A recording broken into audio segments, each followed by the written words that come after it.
அஸ்ஸலாமு அலைக்கும். ஒரு மீன் வியாபாரி 1 கிலோ மீன் 300 ரூபாய்க்கு விற்கிறாரு அப்படின்னு சொன்னால் 1/2 கிலோ 150 ரூபாய்க்கு வேணும். 1/2 கிலோ எடுத்தால் 175 ரூபான்னு சொல்கிறாரு. இந்த வியாபாரம் கூடுமா? அதாவது நல்ல சுவாரஸ்யமான ஒரு கேள்விதான். 1 கிலோ மீன் வந்து 350 ரூபான்றாரு, 300 ரூபா. 1/2 கிலோ வேண்டாம் 150 ரூபா தானே வரணும். 1/2 கிலோ எடுக்க வந்தால் 175 ரூபான்றாரு.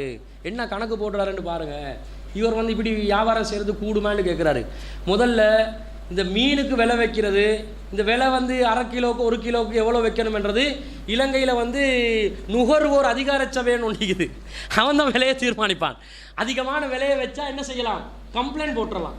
இல்லை 1 கிலோ 300 ரூபாண்டா 1/2 கிலோ 150 ரூபா தானே, 1/4 கிலோ வந்து 75 ரூபா தானே, நீ வந்து எப்படி இப்படி வைக்கலாம்னு சொல்லி நீங்கள் ஒரு கேள்வியாக எழுப்பி புகாராக போட்டால் என்னன்னு பார்ப்பான். ஆனால் பொதுவாக எனக்கு ஒரு பொருளுக்கு நான் வந்து விலை வைக்கிறதுல மார்க்கம் ஏதாவது தடை தடை செய்யாது. நான் 1 கிலோ மீன் வாங்கி அது வந்து நான் 300 ரூபாய்க்கு விற்பேன், 500 ரூபாய்க்கு விற்பேன். விரும்பினா வாங்கிட்டு போங்க, விரும்பலையா போய்கொண்டே இருங்க. இது கேள்வி கேட்கறதுக்கு யார் இருக்கிறா? மார்க்கத்தில் எந்த தடையும் இல்லை. நான் கேட்குறேன், இப்போ மாணிக்க கல் வியாபாரிகள் இருக்கிறாங்க. மாணிக்க கல் இருக்குது. மாணிக்க கல் வந்து எவ்வளோக்கு வாங்குறாங்க?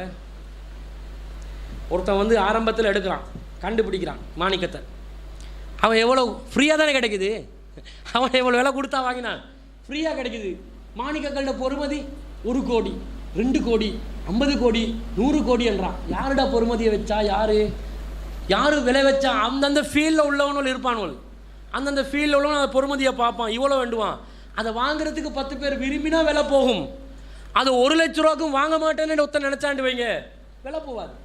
அப்போ லாபம் என்பது, ஒரு விலை என்பது நாங்கள் விரும்பி தாராளமாக எவ்வளவு வைக்கலாம். இது நான் 100க்கு 1000% லாபம் வைக்கிறீங்க. வச்சா மார்க்கம் எப்படி தடுத்துச்சா? தடுக்கலை. ஆனால் இயற்கையான ஒரு கண்ட்ரோல் இருக்குது, ஒரு கட்டுப்பாடு இருக்குது. அதை புரிஞ்சுக்கொள்ளணும். என்ன இயற்கையான கட்டுப்பாடு? நீங்கள் வந்து 300 ரூபாய்க்கு 1 கிலோ விற்று 500 வந்து 150 ரூபாய்க்கு இல்லாமல் 175 ரூபாய்க்கு விற்கிறீங்க. இதே உங்களோட பக்கத்து கடைக்காரன் அதே மீன் அதே குவாலிட்டியில் 1 கிலோ 300 ரூபா, 500 கிராம் வந்து 150 ரூபான்னு வச்சா யாருக்கிட்ட மக்கள் போய்ட்டு மீன் வாங்குவாங்க? அந்த பக்கத்து கடைக்காரங்கிட்ட தான் வாங்குவான். பக்கத்து கடைக்காரனும் 500 என்பது 175 ரூபா தானேண்டா. அப்போ நீங்கள் நியாயம் கேட்டு போவேன். அது அதுதான் விலை. மார்க்கெட் தீர்மானிக்கும் விலை. ஒரு சந்தை வந்து தீர்மானிக்கும். நம்ம பெண்கள் கிட்ட கேட்டு பாருங்க. காய்கறி மரக்கறி வாங்க போவாங்க. கேரட் வந்து 500 எவ்வளவு? 30 ரூபா, 50 ரூபா, 60 ரூபான்னு வைங்க. எவ்வளோ சரியான விலையை சொல்லுங்கள்? 50 ரூபா 60 ரூபா ரெண்டு வைங்க. ஒரு பேச்சுக்கு ஒரு 50 ரூபான்னு வைங்களே. நாளைக்கு கேட்கும்போது 60 ரூபாண்டுவான். சண்டை பிடிப்பாள்கள் விட மாட்டாங்க. 10 ரூபா காசு. அதை மாப்பிள்ளை மகளை நிறைய மார்க்கெட்டுக்கு அனுப்ப விரும்ப மாட்டாங்க. ஏன்டா இவர் 50 ரூபாண்டா 60 ரூபாண்டா என்ன 10 ரூபாண்டு வந்துருவாங்க. அவங்க அப்படி இல்லை. விலை மார்க்கெட் ப்ரைஸ் ஒழுங்கா சொல்லு. நின்று அந்த கடையில் 50 ரூபாய்க்கு நீ எப்படி 60 ரூபாய்க்கு விற்பாயண்டு அந்த ப்ரைஸுக்கு வந்து என்ன செய்வாங்க? ஃபைட் பண்ணுவாங்க. 10 ரூபா பார்க்க மாட்டாங்க. அது காரணம். அதில் என்ன காட்டுதுண்டா, உலகத்தில் விலை தீர்மானிக்கிற 2 சக்திகள் இருக்குது. அதுக்கு வந்து என்ன சொல்லுவாங்க? டிமாண்ட் அண்ட் சப்ளை என்னுவாங்க. ஒருத்தர் வந்து கொள்வனவு செய்வதற்காக கோரிக்கை விடுறது, ஒருத்தர் வந்து சப்ளை பண்ணுறது. இந்த சப்ளை டிமாண்டும் அதை விநியோகிக்கிற அந்த விநியோகஸ்தர்களுடைய எண்ணிக்கையை பொறுத்து தான் அந்த பொருளுக்கு விலை வந்து இயற்கையாக ஒரு சந்தையில் தீர்மானிக்கப்படுகிறது.